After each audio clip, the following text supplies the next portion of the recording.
muqdisho jawigeeda aad buu u degan yahay waxa ay soo martay magaalada marxalado kala duwan laakiin waa ay ka gudubtay nolosha magaalada waxa ku soo korodhay in nadaafada dadka ay ka shaqeeyaan xilliga habeenkii ah bilicda ayaa soo bidhaamaysa mar aan u kurgalay howlaha nadaafada ayaa hooyooyinka ka howlgala wadooyinka waxa ay ka aruurinayeen qashinka maxaa keenay in bilicda laga shaqeeyo xilliga habeenkii ah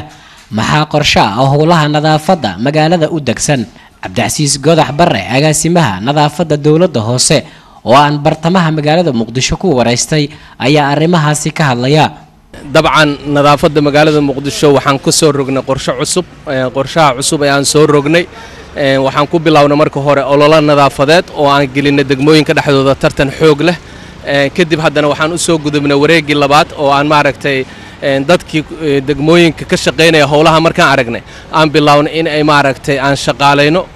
maanta magaalada muqdisho waxaan ku faraxsanahay boqolkii mitirba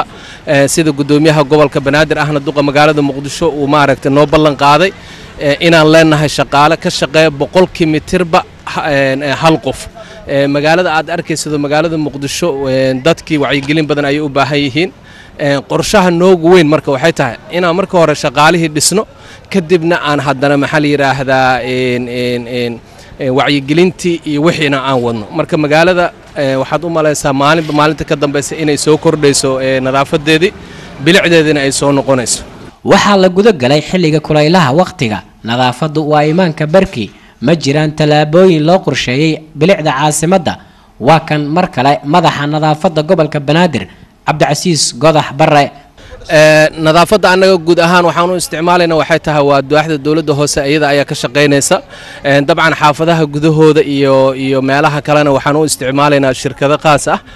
shirkadaha qaaska ayaga xaafadaha laga rabaa inay ka shaqeeyaan oo dadka ay u adeegaan adeegaas bulshada loo adeegayana waxaa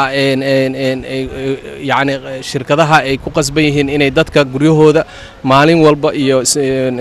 isbuucii 2 jeer inay xaafadda ugu tagaan kana qaadaan qashinka annagana waxaan ku qasbannahay jidadka waaweyn iyo jidadka shacabka baabuurta ay meelaha ay maraan